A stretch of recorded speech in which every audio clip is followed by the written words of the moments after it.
ጤና ይስጥልን ዶክተር ዝናዬ ወዴ ይባላለሁ። በዚህ ቪዲዮ ሎንግ አርም ፖስቴሪየር ገተር አሰራርን እናያለን። ሎንግ አርም ፖስቴሪየር ገተር የሚሰራላቸው የጉዳት አይነቶች ከዚህ በታች የተዘረዘሩት ናቸው።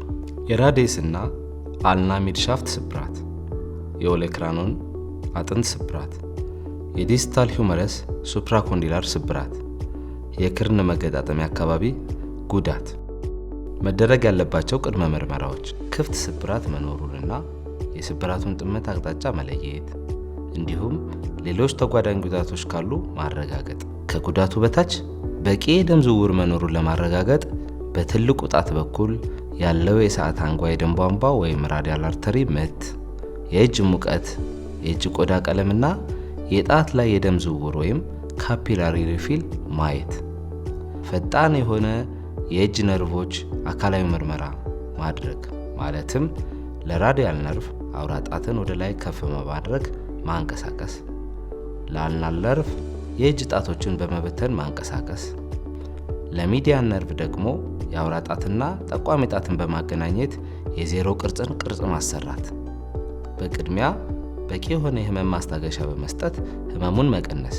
የታካሚ አቀማመጥ በወንበር ላይ ተስተካክለው እንዲቀመጡ ማድረግ። ከዚያም ህመሙ መቀነሱ ሲረጋገጥ የተጎዳውን እጅ በሌላኛው እጅ በመደገፍ የክርን መገጣጠሚያን 90 ዲግሪ በማጠፍ ወደ ደረት አስጠግቶ መያዝ። ለስራው የሚያስፈልጉ ቁሳቁሶች በተለያየ መጠን የተዘጋጀ ጥጥ፣ የተለያየ የስፋት መጠን ያለው ጀሶ 7.5፣ 10 እና 15 ሴንቲሜትርን ያካትታል።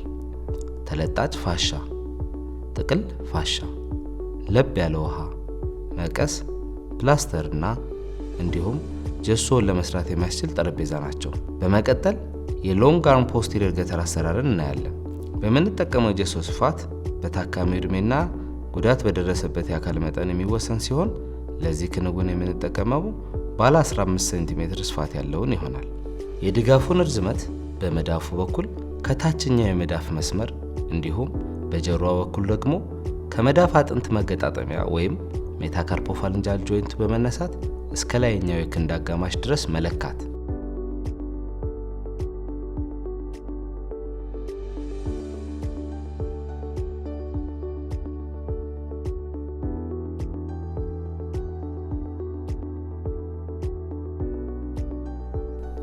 ውፍረቱ በነጠላ 12 ድርብርብ አድርጎ ማዘጋጀት። ለተጨማሪ ጥንካሬ ይረዳ ዘንድ አጠር ያለ የክርን መገጣጠሚያ ሊይዝ የሚችል ጀሶ በ8 ድርብርብ ማዘጋጀት።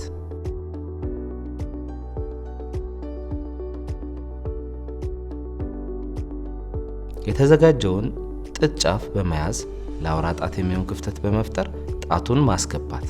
ከዚያም ከታችኛው የመዳፋችን መስመር ተነስተን ግማሽ በግማሽ በመደራረብ በአጠቃላይ 2 ድርብ አድርጎ እስከ ላይኛው ክንድ አጋማሽ ድረስ መሸፈን። የተዘጋጀውን ጀሶ ለብ ባለ ውሃ ውስጥ በመንከር አረፋ እስኪወጣው ጠብቀን ማውጣት። በመቀጠልም ውሃውን በተወሰነ ሁኔታ በእጅ ጨምቆ በማውጣት በጠረጴዛ ላይ በመዳፍ ማለስለስ።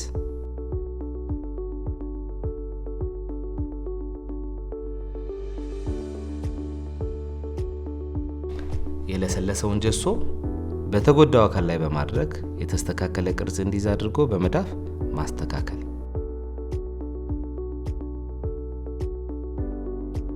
ከዚያም ለተጨማሪ ጥንካሬ የተዘጋጀውን ጀሶ የክርን መገጣጠሚያ 90 ዲግሪ እንደታጠፈ በውጨኛው የክርን ክፍል ላይ ማድረግ።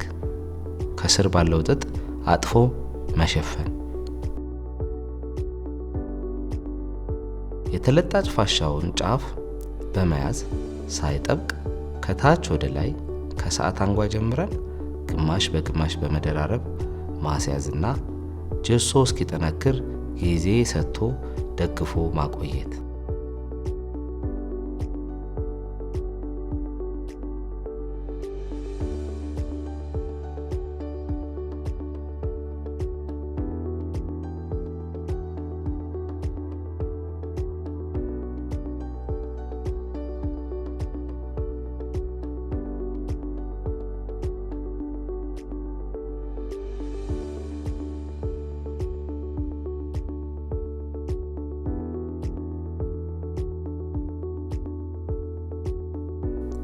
ጀሶ መድረቁ ከተረጋገጠ በኋላ ለጀሶ መደገፊያ የሚሆን ማሰሪያ ወይም አርምስሊንግ ከሰዓት አንጓ በመጀመር በአንገት ዙሪያ በማሰር የተጎዳውን እጅ ያለ ተጨማሪ ድጋፍ እንዲንቀሳቀስ ማድረግ።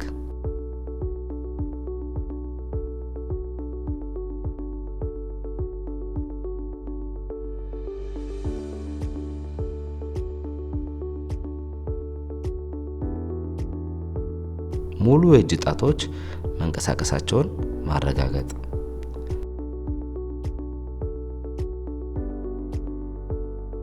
ከዚያም እንደ አስፈላጊነቱ ራጅ በማስነሳት ጉዳቱ የሚፈለገውን ቦታ መያዙን ማረጋገጥ። ጀሶ ከታሰረ በኋላ ሊከሰቱ ስለሚችሉ የጎንዮሽ ጉዳቶች ማለትም የህመም መጨመር፣ የጣቶች መደንዘዝና ቀለም መቀየር የሚከሰቱ ከሆነም በአስቸኳይ ወደ ጤና ተቋማት እንዲመጡ ማሳሰብ። በመጨረሻም የህመም ማስታገሻ መድኃኒቶች ብሎም እንደ አስፈላጊነቱ የሚወሰዱ ካልሲየምና ቫይታሚን ንጥረ ነገሮችን በማዘዝ ቀጣይ የቀጠሮ ቀን ሰጥቶ መሸኘት ወይም ደግሞ ለተሻለ ሕክምና ሪፈር ማድረግ ያስፈልጋል።